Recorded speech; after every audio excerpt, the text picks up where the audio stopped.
Hi there, and welcome to TV Coast to Coast, our two-part weekly video chat about notable shows and highlights of the TV week ahead.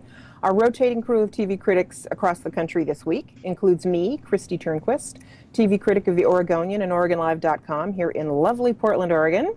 Vicki Hyman, TV writer for the Star Ledger and NJ.com there in lovely New Jersey. And Mark DeWidziak of the Cleveland Plain Dealer and Cleveland.com in beautiful Cleveland. Hi, guys. Hi there.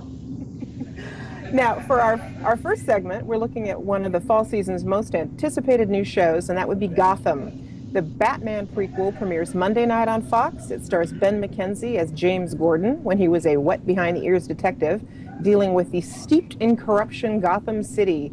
This is a place full of crooked cops, scheming, devious villains, young people who we know are going to grow up to be such villains as Catwoman, the Riddler, the Joker, and all sorts of other bad characters. It makes for very entertaining viewing, in my opinion, based on the pilot, which is very stylish, has a very unique atmosphere, really, really promising. I think this is one of the best new shows of the fall season. But I'd like to know what you think, Vicki. What did you think? What did you think of Gotham? Well, one of the things I liked about it was that it wasn't just another Batman show, but it was less about the rise of a hero than the fall of the city and about all these ancillary characters. I love seeing the Proto-Penguin, the budding Poison Ivy, the skulking Catwoman, who was played by a very freakily feline Cameron Bicondova. And I really thought the standout performance was Donald Logue, who plays Harvey Bullock, who is Jim Gordon's sort of nefarious, rakish, bent, boozy partner who seems to relish his disreputability and doesn't take a shine to Jim Gordon. I'd almost rather see the show from his point of view than Jim Gordon's. And I also really love the mood. It was a very cinematic pilot. I hope they continue with that. It was very noir, and it had all these anachronistic touches that sort of kept me off kilter while I was watching it. So I really liked it too. What'd you think, Mark? Well, I'm going to make it unanimous. I thought this pilot, there's a lot of money on the screen in this pilot, and it all looks good.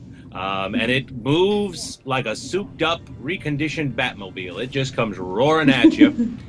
If I have a reservation about this series, it's that they are trying to do two things at once. They're trying to be a Batman origin story, so it's basically that comes from the comic book world.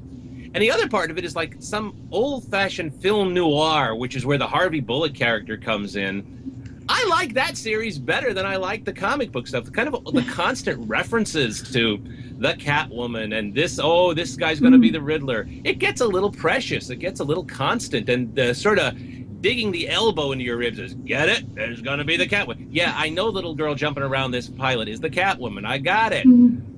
So I liked it. I liked it a lot, and I agree. I think it's one of the best full pilots. I'm going to be interested to see how this continues, whether those two worlds are going to come together and blend seamlessly into a series, or whether they're going to start to divide apart. Right now, I like this as a film noir much more than I like it as a comic book. Well, it sounds like we're in unanimity in terms of recommending Gotham, and I'm kind of with you too. I really loved that film noir feeling, and also just that, the strange anachronisms of the production design and sort of period detail, but very contemporary dialogue, very contemporary feel. It gives it this wonderful original feeling that definitely makes me want to see more. So I guess our recommendation is everybody should tune in and check this out. Monday night on Fox, Gotham. And that's it for our first part of our two-part chat this week. Thanks to Vicki and Mark for joining in this conversation, and thanks for watching. And stay tuned, because we're going to have a second part of TV Coast to Coast coming up, where we talk about a couple of new ABC shows, Blackish and How to Get Away with Murder. You don't want to miss that. So thanks for tuning in. This is Christy Turnquist with The Oregonian and OregonLive.com. Thanks.